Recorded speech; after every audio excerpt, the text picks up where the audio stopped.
Pessoal, aqui essa segunda voz aqui, ó.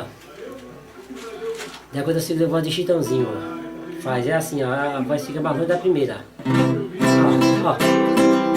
E nessa loucura de dizer que não te quero, vou negando as aparências, disfarçando as evidências.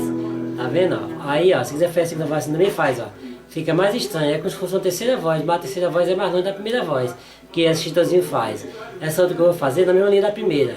Olha como é mais estranha. Ó, ó, ó.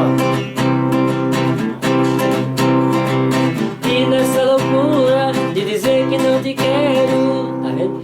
E nessa loucura de dizer que não te quero. Essa voz aqui é na mesma linha da primeira voz. Tá vendo? Chitãozinho prefiro fazer essa. E nessa loucura de dizer que não te quero. Tá vendo? Ele achou melhor fazer essa voz. E a primeira é essa aqui, ó. E nessa loucura de dizer que não te quero. Essa é a primeira voz.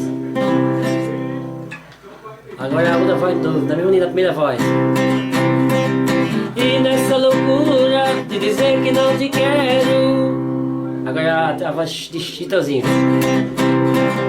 E nessa loucura de dizer que não te quero. Tá vendo? Ó a voz aqui, ó. Ó, a primeira voz aqui, ó. E nessa loucura, e nessa loucura.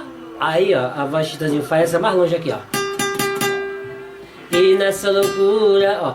E nessa loucura, tá vendo? E a voz que fica mais perto da primeira é essa, ó. Ó, e nessa loucura, aqui, ó. Ó. E nessa loucura, tá vendo? É desse jeito. Então de chorar eu preferi fazer essa aqui, ó.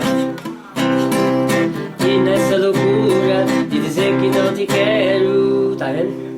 É isso aí. Ficou essa voz aqui que o Chitãozinho faz é a mais longe da primeira. Ficou mais bonito. Ficou mais fácil de fazer, ficou mais bonito. Porque eu percebo que essa na minha da primeira foi mais difícil. E nessa loucura de dizer que não te quero. E nessa loucura de dizer que não te quero. Isso aqui é mais difícil de fazer.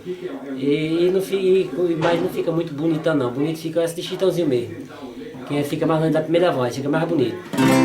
E nessa loucura de dizer que não te quero. É isso aí. Que essa duas formas aqui é duas formas faz segunda voz. Se quiser fazer também na mesma linha da primeira, também é a segunda voz também, né? E é na mesma linha da primeira voz, é a segunda voz também. Fica certo, não pode as afinais encaixar, que são de acordo com as notas musicais, os instrumentos musicais. É isso aí, João Bosco, Deus, você também viu no meu canal, volta aí sempre.